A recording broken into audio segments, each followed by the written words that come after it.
दिल्ली में 3 मुख्यमंत्री बदलने के बाद भी डीटीसी के 21,000 वीआरएस कर्मचारी आज भी पेंशन के लिए दिल्ली सरकार के दरवाजे पर धक्के खा रहे हैं। अच्छे दिनों की बात करने वाले बीजेपी सरकार भी इनकी आज तक पेंशन बहाल नहीं कर पाई है। पेंशन बहाली को लेकर इन कर्मचारियों ने हैंड सोशल वेलफेयर सोसाइटी के बैनर तले अधिवक्ता रितु मुंजाल के साथ दिल्ली की मुख्यमंत्री रेखा गुप्ता का दरवाजा खटखटाया है। हैंड सोशल वेलफेयर सोसाइटी की अध्यक्ष एडवोकेट रितु मुंजाल इन सभी कर्मचारियों को अब मुख्यमंत्री रेखा गुप्ता के आवास पर लेकर पहुंची हैं। मुख्यमंत्री रेखा गुप्ता ने इन कर्मचारियों को आश्वासन दिया है कि वह जल्द ही इन्हें सचिवालय बुलाएंगी और इनकी पेंशन बहाली को लेकर जरूरी कदम उठाएंगी। दरअसल इन सभी कर्मचारियों को तत्कालीन मुख्यमंत्री शीला दीक्षित के समय पर डीटीसी द्वारा वीआरएस देकर जबरन रिटायर कर दिया गया था, लेकिन शीला सरकार ने 15 साल में भी इनकी पेंशन को बहाल नहीं किया था। इसके बाद दिल्ली में केजरीवाल सरकार ने भी 10 साल तक इनकी पेंशन बहाल नहीं की थी। पेंशन बहाल न होने के चलते हैंड सोशल वेलफेयर सोसाइटी की अध्यक्ष एडवोकेट रितु मुंजाल ने इनके मामले को हाई कोर्ट और सुप्रीम कोर्ट तक ले गई, जहां पर कोर्ट ने दिल्ली सरकार को कड़ी फटकार लगाते हुए इनकी पेंशन बहाली के आदेश जारी किए थे। कोर्ट की फटकार के बाद हालांकि दिल्ली सरकार ने कुछ कर्मचारियों की पेंशन तो बहाल कर दी थी, लेकिन कुछ कर्मचारियों को जिंदा होते हुए उन्हें मृत भी बता दिया था और उनसे जिंदा होने के सबूत भी मांगे थे। अपनी पेंशन बहाली के लिए ये देश के गृह मंत्री अमित शाह से भी मिल चुके हैं, लेकिन इन्हें आश्वासन के सिवा कुछ नहीं मिला है। अब इन कर्मचारियों ने दिल्ली की वर्तमान मुख्यमंत्री रेखा गुप्ता से गुहार लगाई है। अब यह देखना दिलचस्प होगा कि कितने समय में रेखा गुप्ता इनकी पेंशन बहाल करवा पाती है।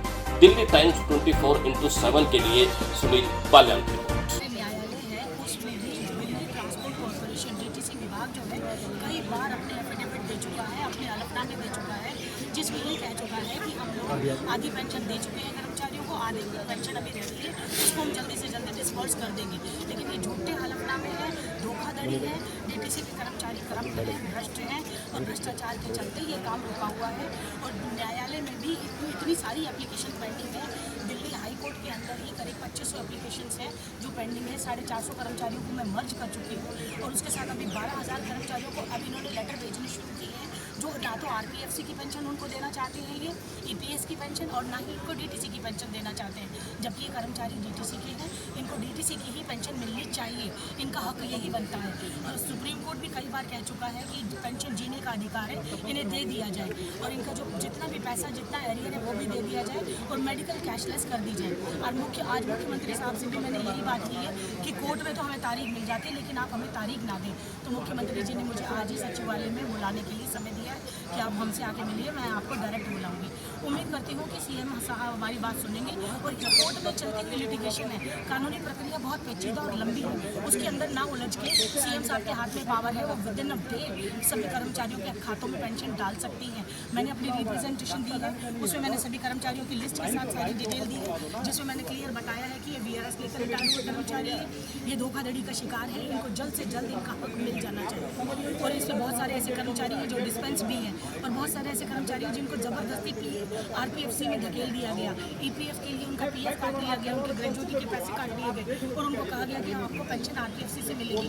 कुछ टाइम पहले एलआईसी से भी टाइप करने का एक जालसाजी रची थी डीटीसी ने, लेकिन ये सारे प्रपंच कहीं काम नहीं आए और आज ये बेचारे कर्मचारी नाकामियों की वजह से, खामियों की वजह से और टेक्निकल जो प्रॉब्लम्स आ रही है, तकनीकी खामियां जो हैं हमारे विभागों में और भ्रष्ट अधिकारियों की वजह से बेचारे दर दर के ठोकर खा रहे हैं।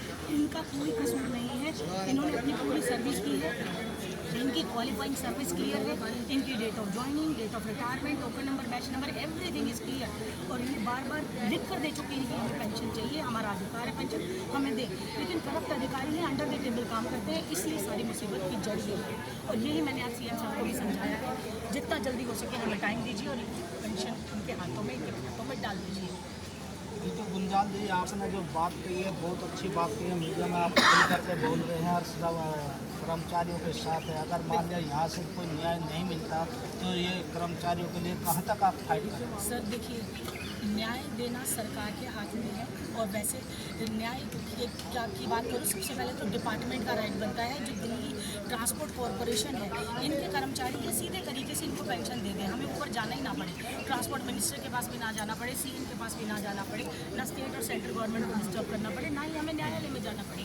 वो हर विभाग का अपना जिम्मेदारी है, उनका दायित्व है कि अपने कर्मचारियों को जीते जी वो दोनों की रोटी उनकी पेंशन दे, क्योंकि वो सरकारी डिपार्टमेंट है, ये कोई प्राइवेट विभाग नहीं है जिसमें आप पीएफ ग्रेजुटी काटेंगे, आपको देनी चाहिए। लेकिन डिपार्टमेंट नहीं कर रहा है तो मजबूरी में हमें हर जगह हर कदम रखना पड़ रहा है, चाहे वो सीएम ऑफिस में हो, चाहे ट्रांसपोर्ट मिनिस्टर के यहाँ हो, चाहे पेंशन विभाग में हो, चाहे डीटीसी विभाग में हो, चाहे कोर्ट में हो, हमें हर जगह इसलिए मजबूरी में जाना पड़ा क्योंकि डिपार्टमेंट की खामियां हैं, डिपार्टमेंट की गलतियां हैं, ये कॉरपोरेशन भ्रष्ट है, इसके अधिकारी भ्रष्ट है, इसलिए कर्मचारी धोखाधड़ी का शिकार हो रहे हैं और हम इन्हें किसी भी हद तक छोड़ेंगे नहीं। चाहे हमें कानून का सहारा लेना पड़े, चाहे मिनिस्टर साहब से आज स्पेशली हम मिलने के लिए आए हैं, सिर्फ यही बताने के लिए कि कुछ ही कर्मचारी जिंदा रह गए, इन बेचारों का भला जल्दी से जल्दी कर दीजिए। नहीं करेंगे तो मैं इनको भी पार्टी बनाऊंगी और कोर्ट में गवर्नमेंट ऑफ एनसीटी को लेके आऊँगी और वहाँ इनको जवाब देना पड़ेगा।